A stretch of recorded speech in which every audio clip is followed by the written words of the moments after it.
Why is Alex often styled in her worst lines on Modern Family? Across the 11 seasons of the show, Alex goes from awkward teenager to confident young woman. And in this video, I'm going to break down how they crafted this effect using body type analysis. My name is Ellie-Jean. I help women to curate their image and become unforgettable. I love it when a TV show uses costume to portray character development. A makeover can be used to convey newfound confidence, maturity, growth. For example, in The Big Bang Theory, in the final few episodes, Amy gets a makeover. Amy is the nerdy, awkward girl of the group. Amy gets a makeover into a style which much better conveys her personality and her place in her life. We see a very similar story with Alex on Modern Family. Alex's makeover is a makeover done right. It's not just done for the eyes of a potential boyfriend like the 2010s film The Duff, which is all about get a makeover to look hot and get a guy. Alex's makeover is nothing like that. And it also doesn't happen all at once in one cringy moment where she walks down the stairs and everybody gasps.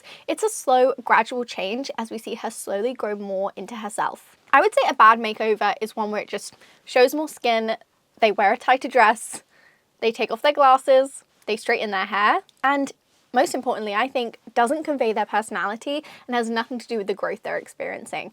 It's just that they're hotter. In the start of the show, we see that Alex isn't dressed in her best lines.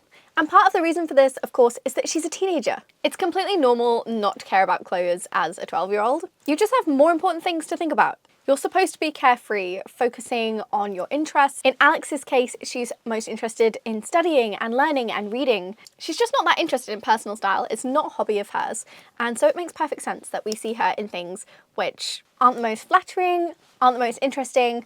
They're not particularly stylish clothes. They're just very basic t-shirts, usually skinny jeans. Typically they're casual items of clothing, they're mismatched, so she might wear a hoodie, one colour which has no connection to a patterned t-shirt that she might wear. Her outfits don't tell a story, they're not cohesive, and this shows that she's trying to figure herself out. I would say it would be pretty bad storytelling if Alex's outfits were perfect when she's 12, when she doesn't know anything about herself and it's not an interest of hers. It would be really strange. But what her outfits do show during this time is that she has the stone style route. My style routes theory says that there are 8 different style routes, so different influences of style in fashion. Each of these are inspired by nature, so we have moon, sun, earth, stone, flower, fire, mushroom and mountain. And if you want to learn more about that, you can check out this link.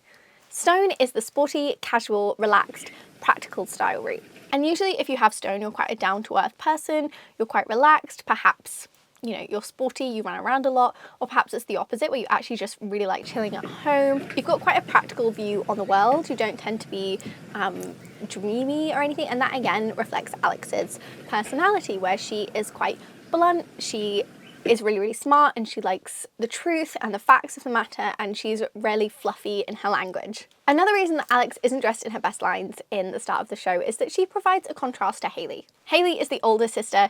She loves fashion and personal style, makeup, hair, beauty, boys, friends, being popular. It's a really big deal to her and so we see her lean more into fashion and personal style. Haley's style routes are earth, flower and fire. She has this bohemian twist to most of her outfits. She also tends to have quite cozy, casual looks which are also hyper feminine, so lots of softness both in a sweet, innocent way but also a sensual way. So she tends to combine these two influences together with lots of floral patterns, short lines, little teasers of skin, perhaps a peek of the bra, so a little bit of lace throughout her top. And Alex shows that there is a different way to be a teenage girl.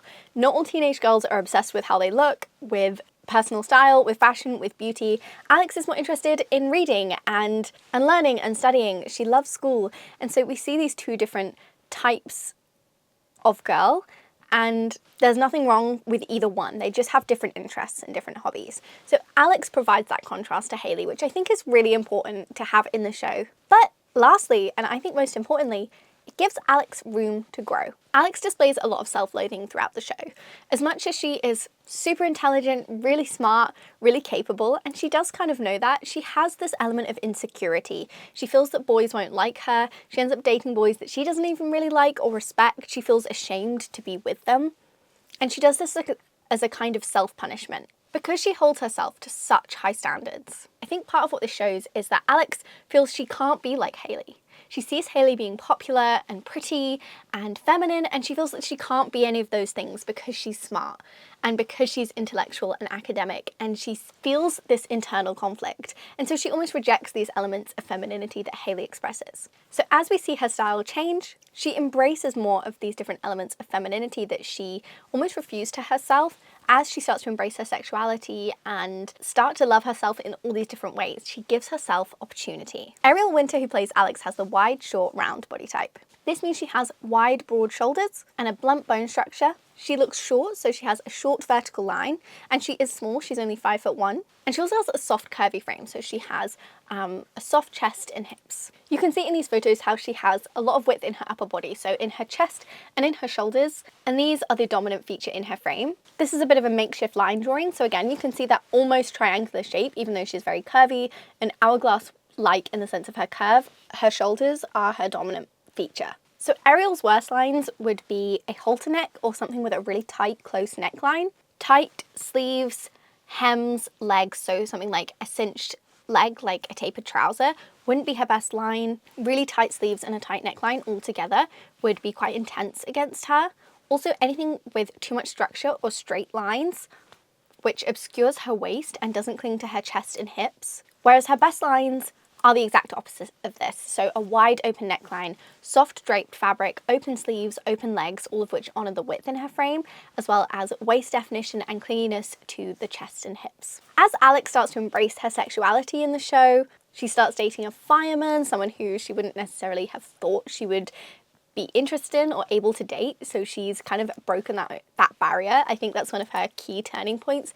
But also she goes to university and she's surrounded by people like her, and she realizes that being intelligent doesn't have to be the only defining feature that she has. She can be intelligent, but she can also explore other things in life that she is interested in. As she starts to embrace these parts of herself and start to love herself and feel more confident in who she is and realize that she has potential in a way that she never even realized, she starts to dress in her best lines. She starts wearing these open necklines. She will start to wear a lot of blazers, which are technically against the roundness in her shape, but they are styled really, really well with open necklines and skirts which show off her curves. And even though these are a little bit too structured for her, this does honor her mountain style route. So mountain style route is one of the style routes that I mentioned earlier, and the mountain route is professional, powerful, commanding, kind of formal, and these elements we start to see come into her outfits as well, but through the lens of her body type. The fact that she's starting to dress more for her body type, create outfits which are more cohesive in her colour palette as well, it shows that she's taking care of herself. Fashion and personal style, beauty, can be a symbol of self-love. We often think of these things as almost like punishment for being female, like you have to wear makeup every day and you have to do your hair. But in the context of TV and film, it shows a kind of, especially in Alex's case, it shows how she is embracing these elements of femininity. She's taking the time to groom herself. She's not just spending all night studying or working. She's taking these moments for herself and for herself as a woman as well. So it reflects this growing love for herself that she has. She becomes a leader in her own right, becomes a bit of a girl boss, using her scientific mind for a really high-paying job, and then eventually